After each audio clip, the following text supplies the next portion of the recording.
How's everybody doing? My name is Ben Reynolds. I am the creative director and owner of Koga Committee. And this video is to teach you how I make backgrounds. This is specifically the way I do it and my method for doing it.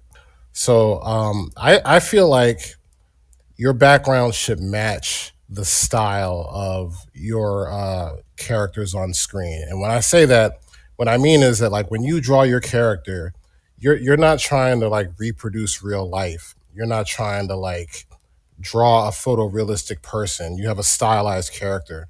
And I feel like you should approach your backgrounds with that exact same mindset. And so really like with these two examples here, especially like Samurai Jack, I think that's a perfect example of what I'm talking about, where like the character art and the background art are like almost exactly in the same style. Now, I don't think you have to have them be exactly in the same style, but they should be like in the same wheelhouse and you should have the same design approaches. Creating backgrounds like this has a really high skill ceiling. And what I mean when I say that is that you have to be an incredible artist to be able to paint like this and to be able to just like put these type of backgrounds together. So these shots I have right now, it's one piece, obviously. The vending machine one is from Jujutsu Kaisen, and then the other one is from Ghost in the Shell.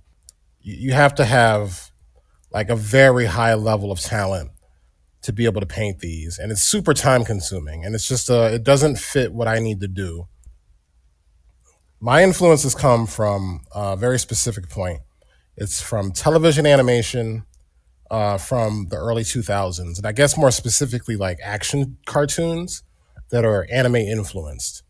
And if you look at all three of these examples I have, Teen Titans, The Batman, and Transformers Animated, the thing that you can see that they all have in common is that these backgrounds are mostly line art, and like the line art in these backgrounds is doing a lot of heavy lifting. There's not a lot of like intricate painting going on with that.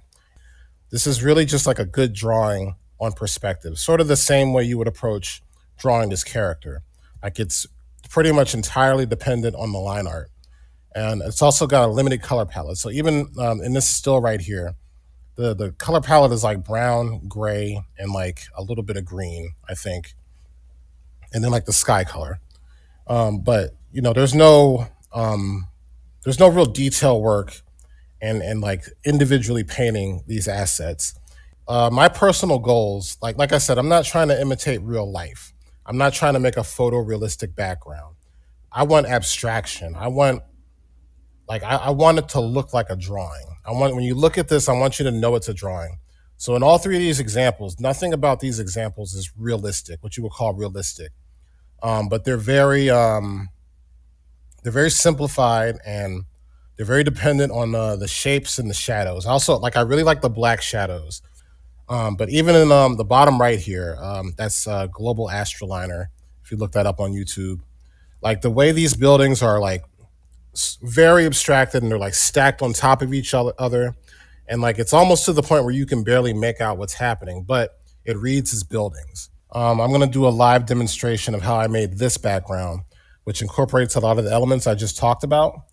So you can see like I use a lot of gradients, and that's some influence that I didn't include in here from Batman the Animated Series, where they kind of did like an airbrush effect for their backgrounds, and also um, I kind of lean into one color, but I also like a lot of contrasting colors from like the sky and stuff like that.